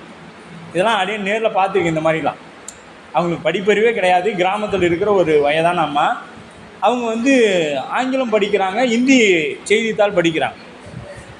எப்படி இதெல்லாம் சாத்தியப்படும் அப்படின்னா, பேய் பிடித்தார் போல். இந்த பேய் பிடிச்சிருச்சுன்னா அந்த பேயோட குணாதிசயம் அந்த உடம்புல இருந்து அந்த உயிரை அதிர்த்து நின்று செயல்படும். அந்த உயிரை அதிர்த்து நின்று செயல்படும். அதுபோல் அதை அப்படியே எடுத்துக்குவாங்க. எடுத்துக்கின்றதோ அதுபோல இங்கே குருநாதரோட உடம்புல சிவம் அதிர்த்து நிற்போம். சிவம் அதிர்த்து நிற்கும். எனவே ஞானகுரு நம்மில் ஒருவர், நம் போன்றவர்களில் ஒருவர் அல்லர் என்பது அவர் சிவனே ஆவார் என்பது நமக்கு விளங்குகிறது. இது ஏற்றுக்கொள்ள முடியுதா? முடியலையா? இல்லை வேறு விளக்கம் தேவையா? உங்களுக்கு தேவைன்னா தரலாம். அதிர்ச்சித்து நின்றல் அப்படி. சிவனுக்கு குற்றம் செய்தல் குறவர் நீக்குவர். சிவனுக்கு குற்றம் செய்தால் குறவர்னா குருநாதர் நீக்குவார். குறவருக்கு குற்றம் செய்தால் அவரே நீக்கினால் அன்றி. குருநாதருக்கு குற்றம் செஞ்சிட்டுனா அவர் தான் அதை நீக்கணும், வேறு யாராலையும் அதை நீக்கம் செய்ய முடியாது. இந்த குருநாதரே நீக்கினாதான். சரியா? அப்போ அதிகார வைப்பு முறைன்னு பேர். ஞானாசிரியர் நிலை பற்றி கூறுவதாகிய இந்த அதிகாரத்தை அருளது நிலைக்கு அடுத்து வைத்து பொருத்தப்பட்டது. இப்போ இதுக்கு முன்னாடி பார்த்தது அருளது நிலை, இப்போ இதை வச்சு பார்க்குறாங்க. முன்னே அதிகாரம் அருளினது இயல்பு, அதோட என்ன இயல்பு, இப்படிலாம் அருள்டார் அப்படின்னு உயிர்கள் அதனை உணர வேண்டியதன் இன்றியமையாததாகவும் கூறி முடித்தார் ஆசிரியர். அதிகாரத்தில் கூறப்பட்டுள்ள கருத்துக்கள் 3 இந்த அதிகாரத்தில். ஒன்று பார்த்தீங்கன்னா, ஞான குருவாலேயே ஞானத்தை அடைய முடியும். ஞான குருனால தான் நம்மால் என்ன பண்ண முடியும், ஞானத்தை அடைய முடியும். 2, ஞான குருவே சிவமாவார், அவர் தான் சிவபெருமான். ஞான குருவை உலகம் உணர மாட்டாது, ஞான குருவை உலகம் உணர மாட்டாது, உலகம் அதை இடிந்து தான் பேசும். அப்போ ஞானத்தை தரும் ஆசிரியர் இறைவன், எனவே தெளிவு வழிபடுதல் வேண்டும். ஞானத்தை தரக்கூடிய ஆசிரியர் இறைவன் என்ற தெளிவோடு வழிபாடு செய்ய வேண்டும். ஒரு வீட்டில் ஒரு உற்ற நோயை வீட்டில் அவருடன் வாழ்பவர்களை அறிந்து நீக்க முடியும். ஏன் நமக்கு சுவாமி நேராக இப்போ வராரு, ஜடாமுடி, சூலாயுதம், புலித்தோல் புரிந்து கொண்டு இங்கே ரிஷபவாகனத்தில் நிற்கிறார். எல்லாரும் எந்திரிச்சு போய், பெருமானே நீங்கள் கைலாயத்திலிருந்து இப்படி வந்துட்டீங்களே, எனக்கு எவ்வளோ காட்சி கொடுத்துட்டீங்கன்னு யாராச்சும் விழுந்து வழங்குவோமானா அடியேன்னு சொல்லுவேன். நம்ம யார்கிட்ட ஒரு 10 ரூபா சில்லறை இருந்தால் கொண்டு போய் போடுங்க, அதுதானே சொல்லுவோம். என்ன சொல்லுவேன், யார்கிட்ட ஒரு 10 ரூபா இருந்தால் கொண்டு போய் அவர் கையில் கொடுத்துருவாங்க. நல்ல பரவாயில்ல, நம்ம பெருமான் மாதிரி வேஷம் போட்டிருக்கிறாங்க, நம்ம பெருமான் மாதிரி வேடம் போட்டிருக்கிறாங்க அப்படின்னு சொல்லுவோம். இது ஏன் அப்படின்னு பார்த்தீங்கன்னா, இந்த உயிர் அதை ஏற்றுக்கொள்ளாது. அப்போ அது போலவே வேணும். அதனினும் அது போல ஒரு வீட்டில் அது எப்படின்னா, இந்த ஒரு வீட்டில் இருக்கிறாங்க, அவங்களுக்கு தான் தெரியும் யார் யாருக்கு என்னென்ன வியாதி, என்னென்ன நேரத்துக்கு என்னென்ன மருந்து கொடுக்கணும், என்ன பண்ணணும் அப்படின்னு சொல்லி. இப்போ புதுசாக ஒருத்தன் கொடுத்தா, ஏப்பா நீ கொடுக்க வை, எங்கள் வீட்டுக்காரம்மா வரட்டும், அவருக்கு தான் தெரியும் என்ன மாத்திரை என்ன நேரத்துக்கு கொடுக்கணும்னு. சொல்லுவோமா சொல்ல மாட்டோமா? பெத்த பொண்ணு எடுத்து கொடுத்தா கூட, அம்மா இருமா அப்பா வரட்டும், அப்பாவுக்கு தான் அந்த மாத்திரை தெரியும், நீ எதையா மாற்றி கொடுத்துட்டு எனக்கு ஏதாச்சும் ஆயிடுச்சுன்னா அப்படின்னு நம்ம சொல்கிறோமா இல்லையா? அப்போ அந்த உடனாக இருக்கிறவங்களுக்கு தான் அதோடைய அருமை பெருமைகள் தெரியும். வாழ்வோரை அறிந்து நீக்க முடியும். உயிரோடு உடன் இருக்கும் இறைவன் அறிந்து நீக்க முடியும். அப்போ இந்த உயிருக்கு என்ன எதை கொடுத்தா ஏற்றுக்கொள்ளணும்னு அந்த இறைவனுக்கு தான் தெரியும். அந்த உருவத்தில் அவன் வருவான். அவனே குருவாக வெளிவந்து தனது அருள்மொழியாலும் செய்கையாலும் அம்மனநோயை நீக்குவான். இதுகாலும் உள்ளே இருந்த இறைவன் என்ன பண்ணுவான், இப்பொழுது வெளிப்பட்டு தோன்றுகின்றான். எப்படி வெளிப்படுறான் அப்படின்னா, உருவம் தாங்கி வருகிறான். இது வரைக்கும் அருவ நிலையில் இருந்த இறைவன் இப்பொழுது என்ன பண்ணுறான், உருவம் தாங்கி வருகின்றான். அந்த உருவம் இப்போ எப்படி அந்த உருவம் அப்படின்னா, நாம் கண்ணபுர புராணத்தில் படிச்சிருப்பீங்க. கண்ணபுர புராணம் கேட்டவங்களுக்கு தெரியும். அவங்க வீட்டு வாசலில் புலி, கரடி, யானை, மான் இதெல்லாம் கட்டி வச்சுருப்பாங்க.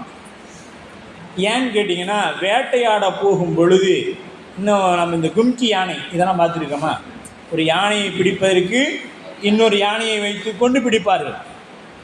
இதெல்லாம் எங்கேருந்து கற்றுக்கிட்டாங்க, நம்ம சாமிகிட்டேருந்து கற்றுக்கிட்டாங்க. இதெல்லாம் எங்கே கற்றுக்கிட்டாங்கன்னா, நம்ம சாமி இடத்துலேருந்து கற்றுக்கிட்டாங்க. அப்போ மானை பிடிக்கிறவங்க என்ன பண்ணுவாங்கன்னா, அதே போல் ஒரு மானை நம்ம இடத்துல ஒரு இடத்துல குறிப்பிட்ட இடத்துல கட்டி வச்சு அந்த மான் போலவே கத்த விடுவாங்க. அப்போ அந்த மான் என்ன பண்ணுன்னா, மனிதர்கள் போல் இல்லை, ஒருத்தன் கத்தனானா பரவாடா அவன் சாகட்டும் அப்படின்லாம் விடாது. விலங்குகள் என்ன பண்ணால், அச்சுச்சோ நம்ம இனத்தை சார்ந்த யாரோ ஒருவருக்கு என்னமோ அபாயம் ஏற்பட்டுருக்குதுன்னு அதை பார்க்குறதுக்காக என்ன பண்ணுவோம், அங்கேருந்து ஓடி வந்து காப்பாற்றுறதுக்காக வரும். மனிதனாக இருந்தால் அப்படியே போகட்டும், அப்பா அவன் இப்படி தானே நடக்கும்னு நினச்சேன் அப்படின்னு நாம் சந்தோஷமாக. அப்போ அந்த மாதிரி அந்த மான் ஓடி வந்து நிற்கும். அப்போ என்ன பண்ணிடுவாங்க, அன்பை செலுத்தி வேட்டையாடிடுவாங்க. அப்படி இல்லைன்னா ஒரு வலை வைத்திருப்பாங்க, அது வரக்குள்ளே அதை மாட்டி பிடிச்சிக்குவாங்க. இதுதான் நடக்கும். இப்போ இது எப்படி நடந்துச்சுன்னா, எந்த ஆயுதமும் பயன்படுத்தலை, ஆனால் மான் மாட்டிக்கிடுச்சு. எப்படின்னா, அந்த மான் கத்துற சத்தத்தில் அங்கே இருந்த மான் மாட்டிக்கிடுச்சு. இப்போ காகம் உட்காந்துக்கிட்டு கத்துது இல்லை, கத்துது எதுக்கு, மற்ற காக்காயை சாப்பிட வைக்கிறதுக்கு. அதுபோல் இந்த மான் கத்தனை மாத்திரத்தில் அந்த மான் எல்லாம் உடையாந்துருச்சு. அதுபோல் நமக்கு மான்னா யார்? குருநாதர் தான் பழக்கப்படுத்தி. அவருக்கு பழக்கமான மான் எது? சிவத்துக்கு பழக்கமானது குருநாதருடைய வடிவம் தான். அதனால் அவரை வைத்து மற்ற மான்களை எல்லாம் அவர் பிடிக்கிறார். நம் போன்றவர்கள்லாம் காட்டாதனவெல்லாம் காட்டி, பின்னும் சிவம் காட்டி, கேளாதனவெல்லாம் கேட்பித்து அப்படின்னு சொல்லி நம்மளே பிடிக்கிறார் பெருமான். அப்போ அதுக்கு பக்குவ ஆன்மாவாகிய மாணவரை ஆட்கொள்ளுதற்கு அவரை போன்ற மக்கள் வடிவில் குரு வடிவாக வருகிறான். மானுட வடிவில் தன்னை காட்டி மாணவனை வசப்படுத்துகின்றான். இறைவன் என்ன பண்ணுறான்? மானுட வடிவில் வந்து அவனை வெளிப்படுத்தி காட்டி அவனை காமிச்சு என்ன பண்ணுறான்? அந்த மாணவர்களை தம் பக்கம் இழுக்கிறான். மாணவர்களை தம்மை காட்டி வசப்படுத்துகிறான். இந்த கலையாக இருந்தாலும் ஆசிரியரை நாடியே அதனை அறிந்து கொள்ள முடியும். இது எப்படி பண்ண முடியும்னா, ஆசிரியர்கிட்ட போய் தான் நீங்கள் தெரிஞ்சுக்கணும். ஆசிரியன் இல்லாமல் கற்கின்ற வித்தை பால். அப்போ ஆசிரியனிடத்தில் போய் தான் நாம் இதை தெரிந்து கொள்ள வேண்டும். எந்த கலையாக இருந்தாலும் ஆசிரியரை நாடியே அதனை நாம் அறிந்து கொள்ள முடியும். ஒன்றும் இல்லைங்க, ஒரு தற்காப்பு கலை சிலம்பம் கற்றுக்கிறோம், சிலம்பாட்டம் கற்றுக்கிறோம். அப்போ அதுக்கு என்ன வேணும்? நமக்கு ஒரு ஆசிரியர் தேவைப்படுகிறது. இதை இந்த உடம்பை பாதுகாத்து கொள்வதற்கே நமக்கு ஒரு ஆசிரியர் தேவைப்படுகிறான் என்றால், உயிரை பாதுகாத்து கொள்வதற்கு ஆசிரியர் தேவையில்லையா? ஏன்னா இன்றைக்கி நிறைய கேள்விகள், யோகா போகிறோம், ஞானத்துக்கு போகிறோம், ஞான வகுப்பு போகிறோம், யோகா போகிறோம் அப்படின்னா ஆசிரியர் இல்லாமல் எங்கேயுமே உங்களுக்கு சொல்லித்தரக்கூடிய கல்வி சரியானதாக இருக்காது. கல்விக்கு அப்படின்னா ஞானத்தை போதிக்கிறதுக்கு கட்டாயம் ஆசிரியர் தேவை. அப்போ நானாசிரியர் வடிவில் உணர்த்தி தெளிவிப்பதன் உயிர் திருவருளை தெளிய மாட்டாது. இப்போ அப்படி தெளிவிக்கிறேன்னா உயிரானது திருவருளை எப்பொழுதும் என்ன பண்ணாது? தெரிந்து கொள்ளாது. இது எப்படின்னு பார்த்தீங்கன்னா, அந்த காலத்தில் கீரி மந்திரம் அல்லது கருட மந்திரம் என்று ஒன்று உண்டு. கருட மந்திரம் அல்லது கீர மந்திரம் அப்படின்னு. இப்போ ஒருத்தருக்கு பாம்பு கடிச்சிருச்சு. பாம்பு கடித்த மாத்திரத்தில் இப்போலாம் தான் மருத்துவமனைக்கு போகிறோம். அந்த காலத்தில் அந்த மாதிரி மருத்துவமனையெல்லாம் இல்லை. என்ன பண்ணுவாங்கன்னா, ஒருத்தர் இந்த கீரி மந்திரத்தை படித்து மனப்பாடம் பண்ணி வச்சுருப்பார். கீரிக்குரிய மூல மந்திரங்கள்லாம் இருக்கும், ஒவ்வொன்றுக்கும் இருக்கும். அது கருட மந்திரம்னு இருக்குது, கருட பாவனைன்னு சொல்லுவாங்க. அந்த மாதிரி மந்திரங்கள் எல்லாம் படித்து வச்சுருப்பாங்க மனனம் செய்து. அவர்கள் வந்து நின்று அந்த பாம்பு கடித்தவர்களிடத்தில் வந்து நிற்பாங்க. அவங்க முன்னாடி நின்று அந்த மந்திரங்களை பாராயணம் பண்ண சொன்னாங்களா, அந்த விடம் சிறிது சிறிதாக குறைஞ்சிடும், அந்த விஷம் கொஞ்சம் கொஞ்சமாக குறைஞ்சிடும். இதை விட்டுட்டு நாம் கீரியை கொண்டு வந்து அவன் மேலேயே புரள விட்டாலும் என்ன ஆகும்? விஷம் குறையுமானா குறையாது. கருடனை கொண்டு வந்து அவன் மேலே விட்டோம்னா குறையுமானா குறையாது. ஆனால் இதெல்லாம் செய்யாதது இது எப்படி செய்யுது அப்படின்னு ஒரு கேள்வி வந்தால், அந்த மந்திர ஆற்றல் அதை செய்யும். அது ஏன் அப்படின்னா, அவன் ஒரு மனதோடு அந்த மந்திரத்தை பலகாலம் சொல்லி வருவான். அந்த மந்திரத்தின் ஆற்றல், ஒவ்வொன்றுக்கும் ஒரு ஆற்றல் உண்டு.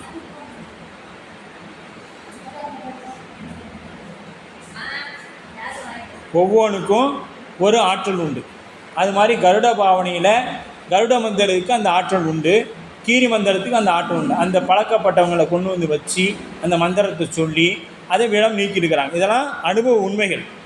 அதுபோல் நம் குருநாதன் அந்த மனதில் சிவபெருமானை வழிபாடு செய்து அதன் நோக்காக நம்மை நோக்கும் பொழுது நம்மளுடைய வினைகள் நீக்கம் பெறுகிறது.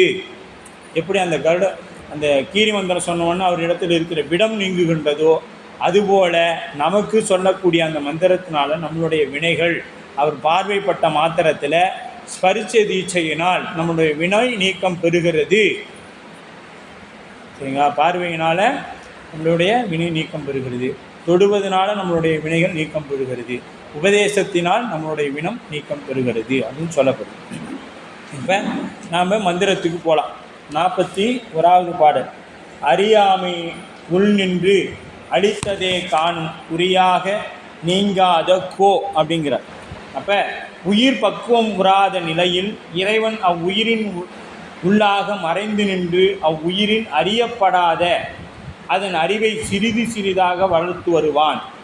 அவ்வுயிர் உண்மையை உணர்ந்து கொள்ளும் பக்குவம் எய்திய பொழுது அவ்விறைவனே கண்ணால் காணும் வடிவையுடைய நானாசிரியனாக தோன்றி வந்து அப்பக்குவம் ஆன்மாவுக்கு திருவருளை தேறிய உணர்த்துதல் அப்படிங்கிறது. வெளிவந்து நின்று அருளும் தலைவன் அப்படிங்கிறார். அறியாமை என்பது பக்குவம் வராத காலத்து, அறியாமை என்பது பக்குவம் வராத காலத்து அறிய முடியாதபடி உள் நின்று உயிருக்குயிராய் உள்ளே மறைந்து நின்று அளித்ததே அறிவை வளர்த்து வந்த அப்பரம்பொருளே பக்குவம் உற்ற பொழுது காணும் குறியாகி கண்ணால் காண தக்க வடிவுடன் தோன்றி வந்து நீங்காமல் உடனாய் நின்று திருவருளை தெளிய உணர்த்துகின்றது. திருவருளை தெரியும்படியாக நமக்கு உணர்த்துகிறது. கோ அப்படின்னா ஞானாசிரியர் அல்லது தலைவன் என்று பொருள். கோவே கூவிக்கொள்ளாயே அப்படின்றார் மாணிக்கவாசகர். கோவே கூவிக்கொள்ளாயே குயில்பத்தில் சொல்வார். அப்போ அந்த தலைவன் அப்படின்னு கோனா தலைவன், அரசன் அப்படின்னு பொருள். அப்போ அளவில் நுணுக்கமாகவே பக்குவம், அறிவின் நுணுக்கமே பக்குவம். உலகியற் கல்வியே தகுதி வேண்டுமானால் மெய்ப்பொருளை உணர்த்தி அருள ஞானத்தை பெறுவதற்கு எத்துணை பக்குவம் வேண்டும். உலகியல் கல்வி கல்றதுக்கு என்ன வேணும்?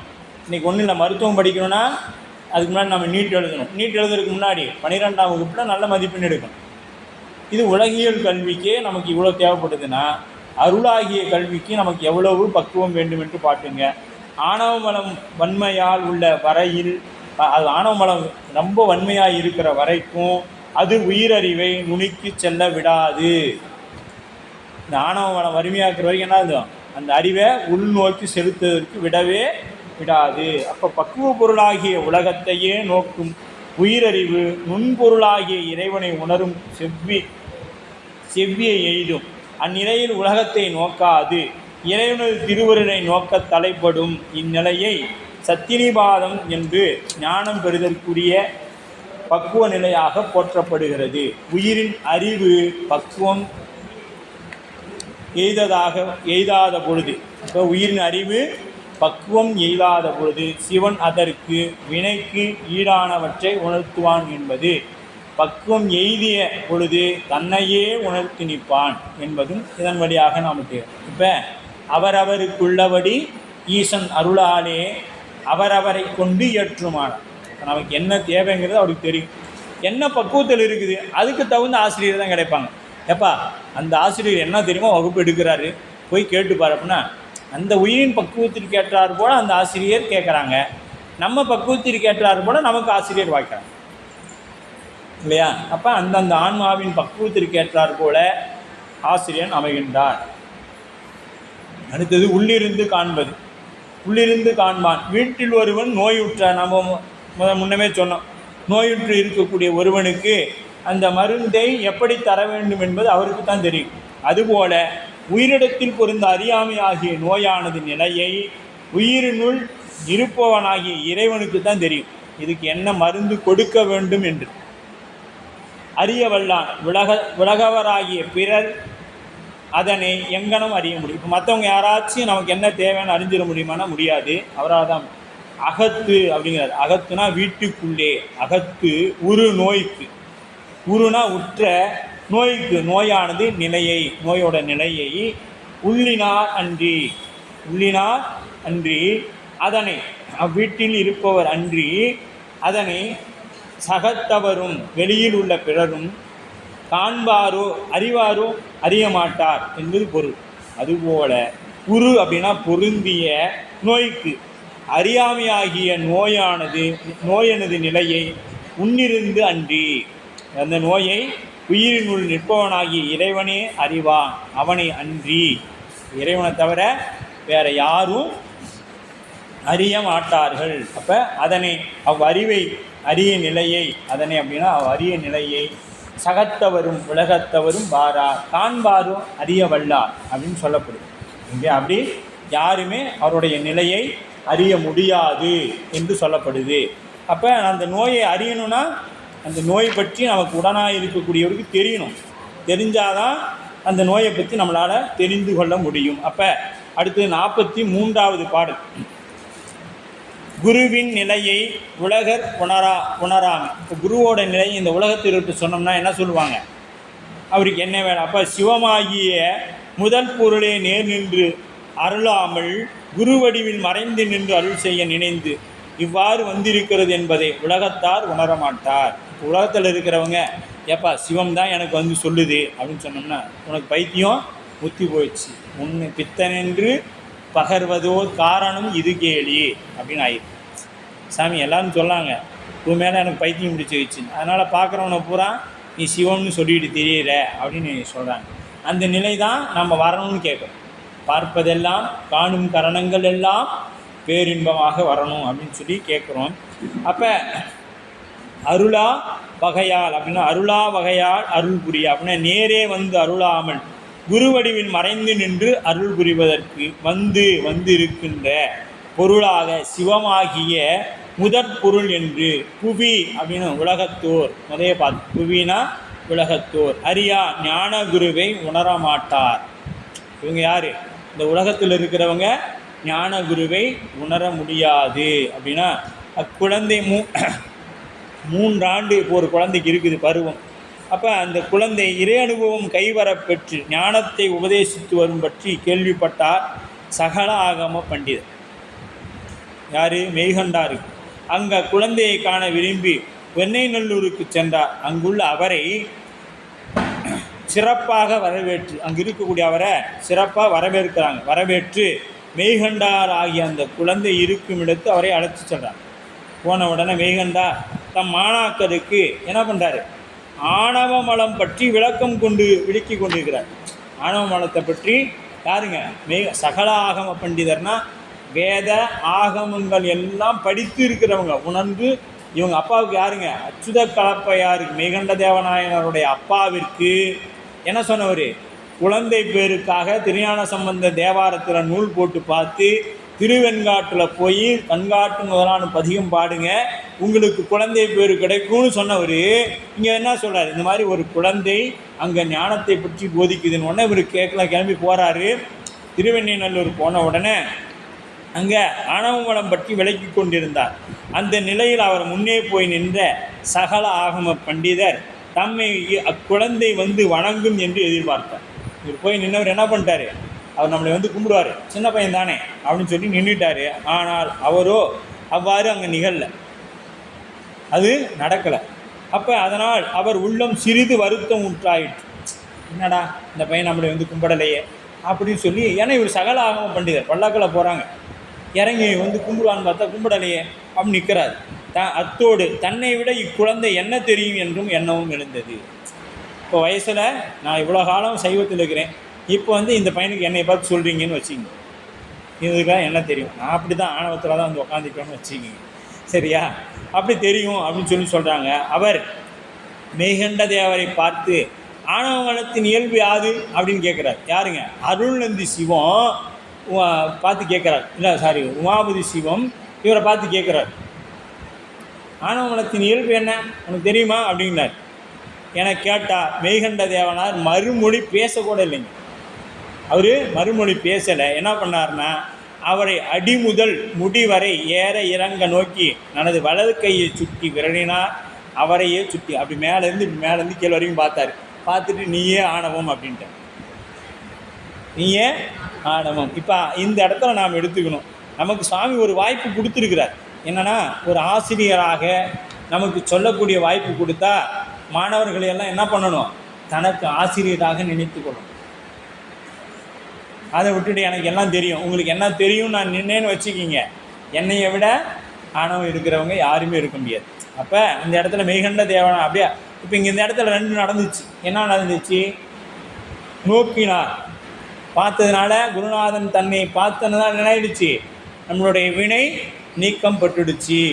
குருநாதன் நம்மை பார்த்ததுனால நமக்கு வினை நீக்கம் பட்டுடுச்சு.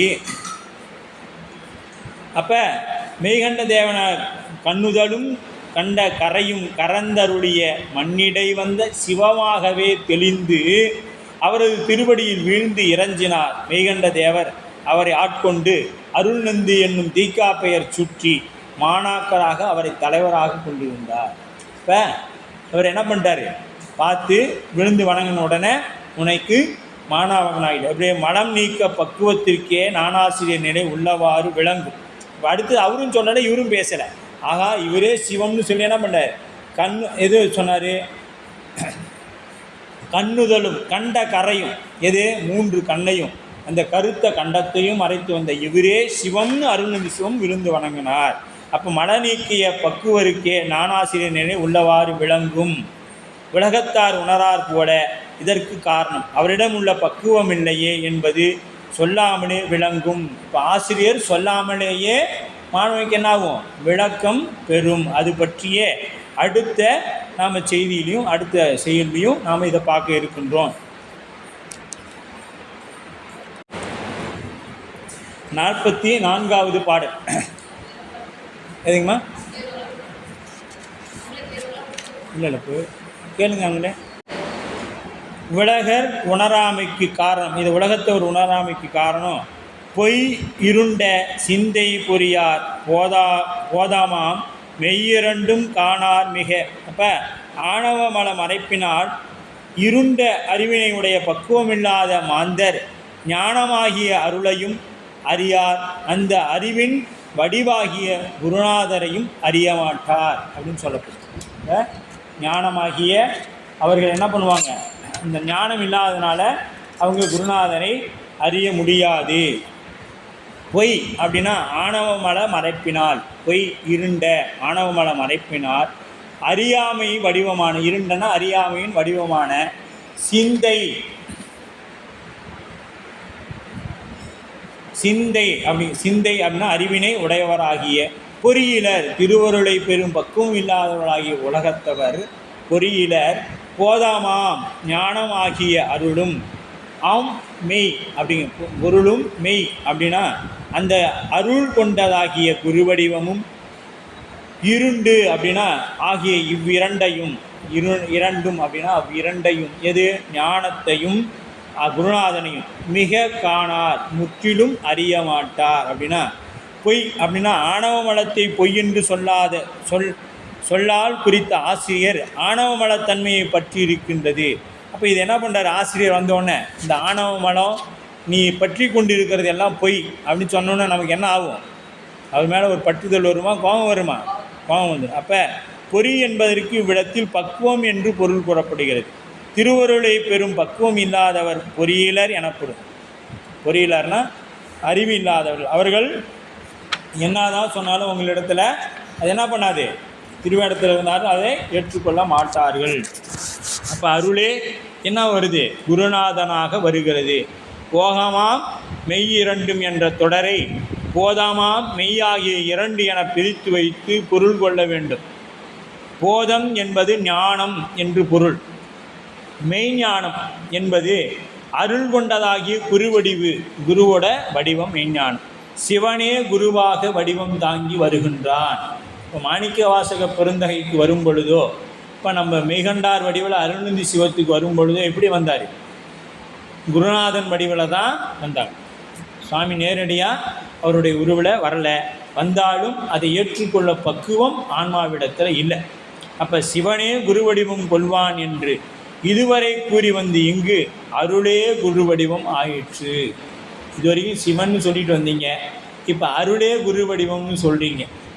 அப்போ வடிவம் தாங்கி வரும் பொழுது சிவம் என்ன பண்ணுதுங்க, உருவம் தாங்கி வரும் பொழுது அருளாக வெளிப்படும்.